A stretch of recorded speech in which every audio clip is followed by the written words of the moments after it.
name is Christian, and I've got his number and name somewhere. If you want to get that, I'll get it to you. Thank you. Anything else, Council? I know there's someone from the audience who wants to speak. Anybody from the audience like to speak? Yes. On the ordinance on... Mr. Patterson, you'd like to give us address to Council? Hi there. My name is Jason Patterson. On the ordinance on the golf carts, of allowing them on city roads, what's going to be, I know the state has already approved of it, but the counties have to approve of it also. What do we have to do to handle or to get that approved, or what does that, is there any certain things? Well, once again, we have what other towns have done. We got the latest one from Lebanon, the ordinance that they passed. I see it needs a little bit of tweaking for safety and things like that. But it's doable. You have to pass an ordinance. The first thing you have to keep in mind is the safety factor. It's like, we had a discussion this morning with the staff meeting. We probably look at golf carts with standard size tires. Not the big tall ones, because that puts their balance off. Crash. They'd have to have brake lights, headlights, turn signals. That would be roadworthy. They'd have to be inspected. Wouldn't be allowed in the state right away because it's be on the city streets.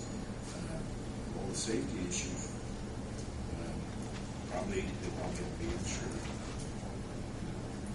I have a golf cart and use it quite often at the racetrack, and I buy insurance. Most kids will run into somebody at the racetrack. I wouldn't know whatever else needs to be done. I don't understand that. That'd be fine. Okay. If that's something else, I just the council would have to take a look at. If that's an issue, I didn't know it was an issue, so. Well, down south, because we're not down south, but down south, like in Georgia, that's the main source of the kids' transportation. You get, So, that state of Indiana has approved it. Are we allowed to do it? Are we allowed to drive them in Greensburg if they have turn signals, brake lights, insurance? No. That's what the question No. is. No. Not this time. We went with that state law. Right. And, we're trying to look at something, I think we can supersede the state law. But right now, we don't have orders where you can operate. Is that correct, Chief? Yes, sir. And we did discuss it this morning in our staff meeting, and I've not reviewed the state statute yet, but that's our starting point. And I shared the City of Lebanon's city ordinance with the mayor for consideration. Which was on the news last week. I think one of our biggest things to pay attention to is with golf carts. I wouldn't go as far as saying they're really a problem yet, but there's when unlicensed people or kids, so to speak, drive golf carts. That's typically where we start having a little bit of a problem. Appreciate your time. Jason will look into it. Yeah, just look into it. Okay. Thank you. I want to pass around, we did have our annual meeting last week with the Economic Development Corporation, and one of the things that we've been working on since the beginning of the year is an industrial directory in cooperation with the Echo 15 project. Vicki is wanting to use this as a marketing tool as she goes out into shows and sees site consultants to kind of show the different opportunities that are in Decatur County with industry. And it tells a little bit of the story about Echo 15 in there, and it has the job cluster. So I'll pass these around. I brought each of you one.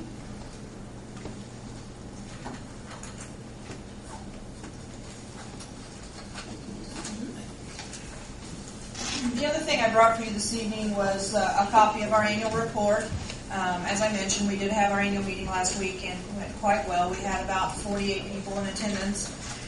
We had 2 guest speakers, and both of those were the recipients of our revolving loan.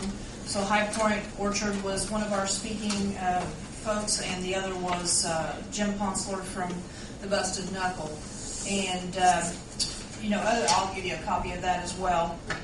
but to kind of speed things up, we did complete our Lego camp. It was a great success.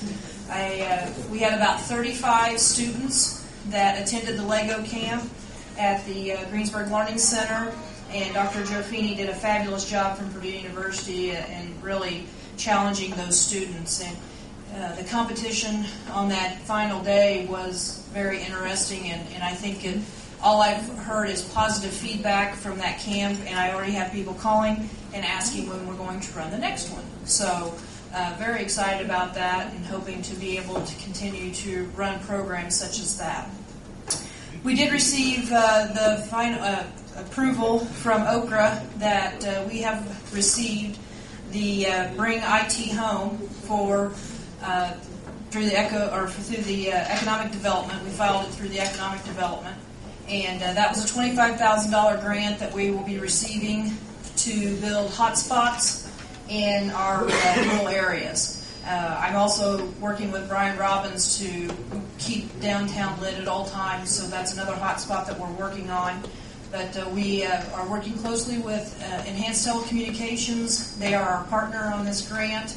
They have given quite a bit of in-kind towards making this happen, and we're hoping to have an official launch in August. And our first location that was selected was New Point, Indiana.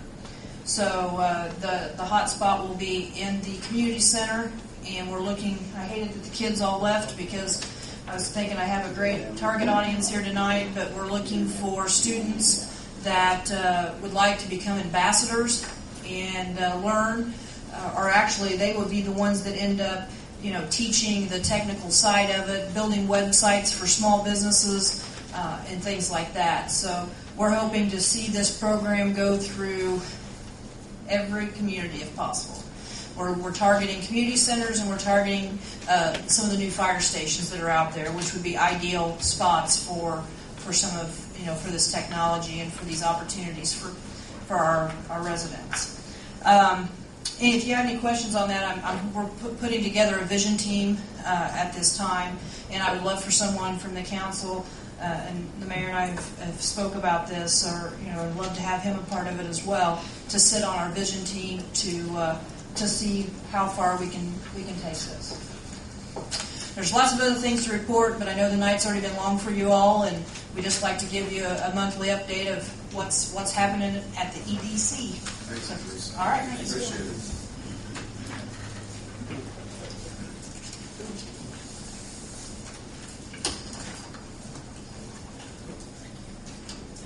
Lisa, I don't think there's been somebody I have. Okay, great. Keep this.